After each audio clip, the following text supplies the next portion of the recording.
Je vous montre, le résultat est quand même incroyable. Sachant qu'il n'y a pas de brosse. Donc là on peut pas dire c'est de la faute de la brosse que ça fonctionne bien ou pas du tout. Aujourd'hui je teste le fameux mascara qui a fait le buzz parce qu'il n'y a juste pas de brosse en fait à l'intérieur. Il vient de chez Judy Doll et c'est le 3D Curling Eyelash Iron Mascara et je galère à l'ouvrir parce que la pression est très forte. Donc voilà, en fait vous avez pas de brosse. Donc on va tester ça tout de suite. Je suis très difficile avec les mascaras. Donc j'ai recourbé mes cils comme je fais tous les jours avec tous les mascaras. Alors c'est très bizarre puisqu'il n'y a pas de brosse. J'ai l'impression qu'il n'y a aucune matière qui se dépose en fait. Donc je comprends pas trop.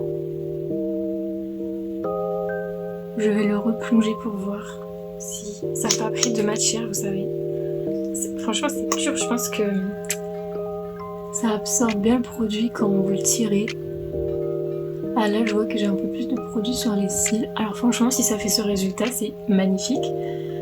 Puisque c'est méga naturel sur les cils. Comme si vous n'aviez pas de produit en fait. Mais ça vient quand même les allonger. Alors sachez que je suis une folle des cils séparés. Donc je peux passer parfois 10 minutes sur mon mascara. Parce que je veux absolument que tous mes cils soient bien séparés. Que ça fasse joli etc.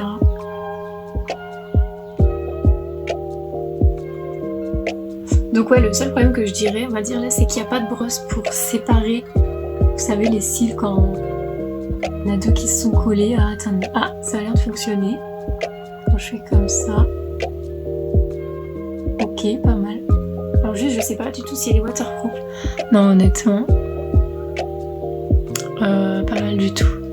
Donc voilà, mes deux côtés sont faits. Alors franchement, je peux pas dire, c'est joli, c'est fin, c'est bien défini. Moi je l'ai payé moins de 7 €, donc voilà, clairement c'est un mascara à petit prix. Juste je trouve que l'application est assez longue parce que moi j'aime bien quand c'est bien défini sur chaque cil etc. Et le fait qu'il n'y ait pas de brosse, que ça soit juste une sorte de bout en métal, je trouve pas ça méga pratique en vrai. Donc oui, c'est un très bon mascara je trouve, à petit prix. Après si vous êtes débutante, je pense que ça va pas vous plaire. Et surtout si vous êtes pressée. Moi quand je serai pressée je sais que je ne l'utiliserai pas parce que vraiment j'ai vraiment mis du temps à avoir un joli rendu pour que ce soit bien comme j'ai envie. Voilà, n'hésitez pas à me dire, il existe aussi en marron. Je pense qu'en marron ça doit être très naturel, très joli. Je me rapproche bien pour que vous puissiez voir. Après il est assez léger hein, sur les cils, je le sens pas comme on est habitué. Donc voilà. N'hésitez pas à me dire ce que vous en pensez si vous l'avez acheté et abonne-toi si tu veux d'autres tests beauté parce que je vais en faire plein.